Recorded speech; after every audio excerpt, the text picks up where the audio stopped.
میں نے شفقت محمود کو کہا بھی ہے کہ ہمارے بچوں کو ہر سکول، چاہے وہ انگلش میڈیم، چاہے اردو میڈیم، چاہے دینی مدرسے، سب کو 8، 7، 8 اور 9 کلاسز میں باقاعدہ سبجیکٹ پڑھائیں کہ نبی صلی اللہ علیہ وسلم کی جو زندگی تھی اور جو مدینہ میں کیا وہ کیا تھی.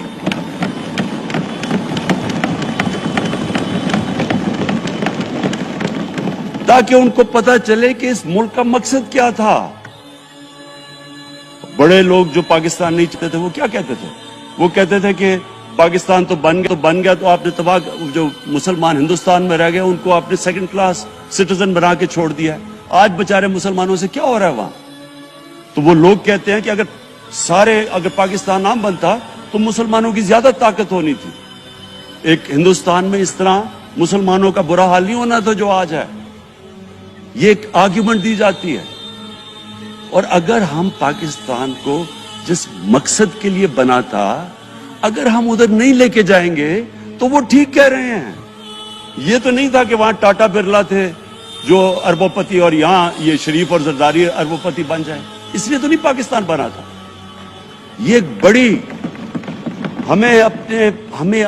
ہمیں ری الائن کرنا چاہیے اپنے نظریے کی طرف. ہمیں اپنا رخ چینج کرنا چاہیے واپس کہ یہ بڑا عظیم خواب تھا پاکستان کا. اور وہ جو تاریخ تھی، وہ جو اصول انہوں نے سیٹ اپ کیے، جن لوگوں کی حیثیت ہی نہیں تھی، یہ تاریخ کا حصہ ہے کہ اس کے بعد انہوں نے دیکھتے دیکھتے 15، 20، 30 سالوں کے اندر دنیا کی امامت کی. صرف امامت ہی نہیں کی، وہ تو منگولیوں نے بھی دنیا بڑی جلدی سے فتح کر لی تھی. چنگیز خان نے بھی بڑی جلدی اس کی فوجوں نے فتح کر لی تھی.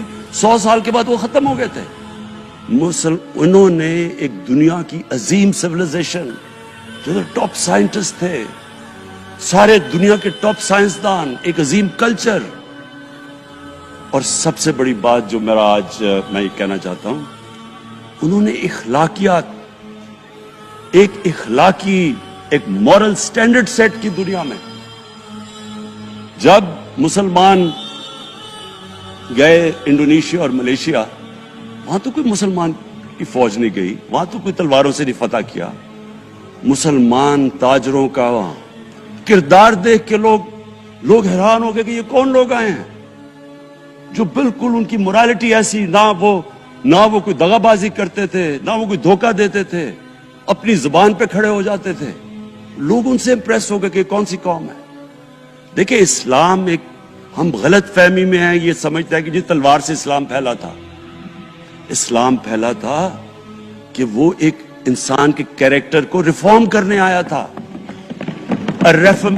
ہم جب اللہ سے مانگتے ہیں، ہم نماز میں ایک ہی چیز مانگتے ہیں کہ اللہ ان کے راستے پہ لگا جن کو تو نے نعمتیں بخشی، ان کے نہیں جو غلط تباہی کے راستے پہ چلے گئے. صرف نماز میں ہم یہ چیز مانگتے ہیں، ہر روز ہم پڑھ کے یہ مانگتے ہیں. یہ 2 راستے ہیں، ایک ہے تباہی کا راستہ، ایک ہے عظمت کا راستہ. نعمتیں کس کو بخشیں؟ اللہ کے پیغمبروں کو.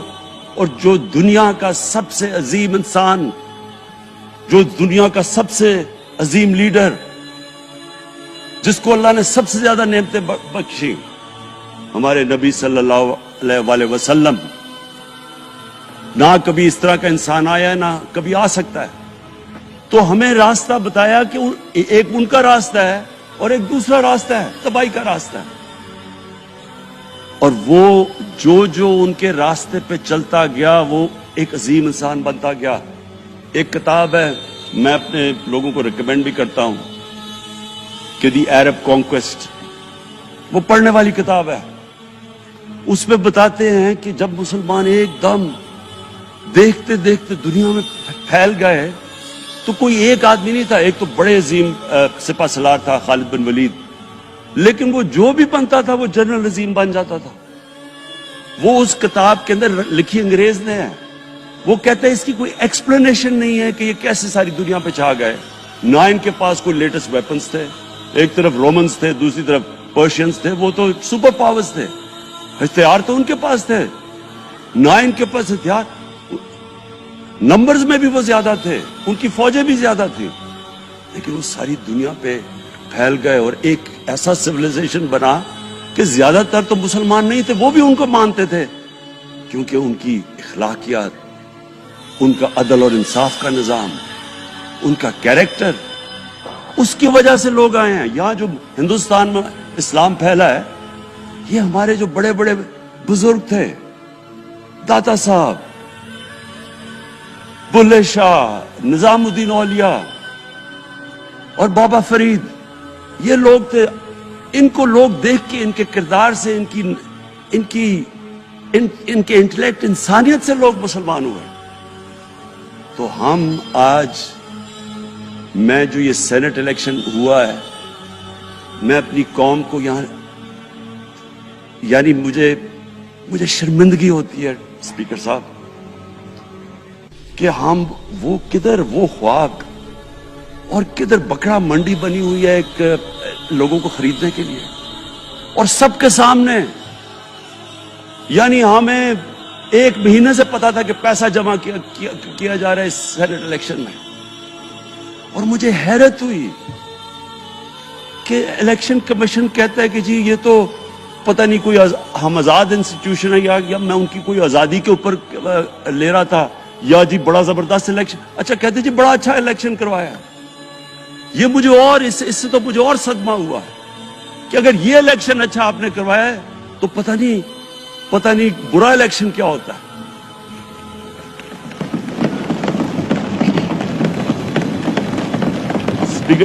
اسپیکر صاحب یہ دیکھیں, مجھے یہ افسوس یہ ہوتا ہے کہ ہم ایک چیز سمجھتے نہیں ہیں.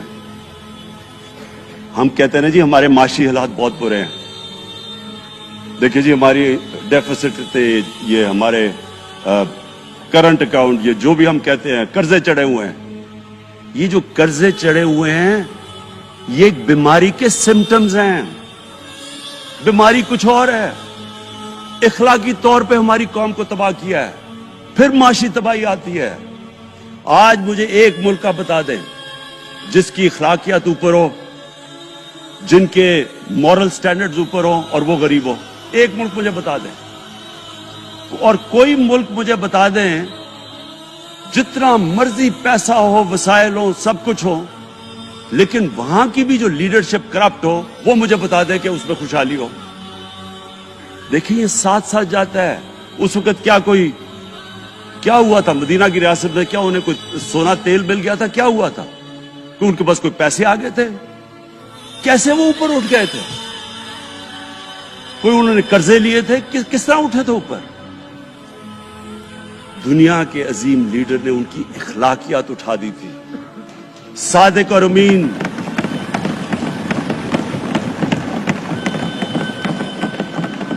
ایک قوم, انہوں نے ہمیں بتایا. ہمیں قرآن میں اللہ حکم کرتا ہے کہ ان کی سنت پہ چلو. اللہ جب ہمیں کہتا ہے ان کی سنت پہ چلو, کیا ہم اللہ کو کوئی فائدہ پہنچا سکتے ہیں؟ ہماری بہتری کے لیے کہتا ہے. قرآن شریف میں سب کچھ ہماری بہتری کے لیے اللہ نے, یہ تمہارے لیے بک آف گائیڈنس ہے ہمیشہ کے لیے, اور یہ ہماری بہتری کے لیے ہے.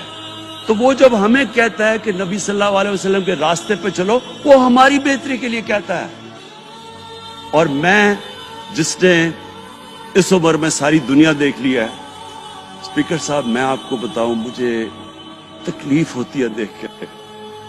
جب میں یہ مغربی ملکوں میں جاتا ہوں, اسکینڈینیویا میں, سوئٹزرلینڈ میں, آپ وہاں کے اخلاقی سٹینڈرڈز دیکھیں, ان کی مورل سٹینڈنگز دیکھیں, شرم آئے گی آپ کو کہ جو ہمارے ملک میں ہو رہا ہے. اور یہ جو سینٹ کا الیکشن ہوا ہے, آپ کو افسوس ہوگا کہ ہم وہ کس کی امت ہیں, ہم کس کی امت ہیں, کس کے نام پہ پاکستان کا مطلب کیا, لا الہ الا اللہ, اس پہ یہ ہمارا ملک بنا تھا. اور آج دیکھیں ایک کرپٹ آدمی, دنیا میں ثابت کیا ہوا کرپٹ آدمی آصف زرداری, دنیا میں اس کے اوپر لکھا ہوا کہ مسٹر 10%, مضمون لکھے ہوئے ہیں, فلمیں بنی ہوئی ہیں اس کے اوپر.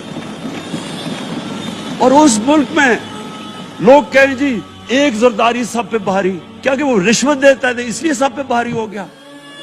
کیا یہ ہے ہمارا ملک؟ دوسری طرف دیکھیں,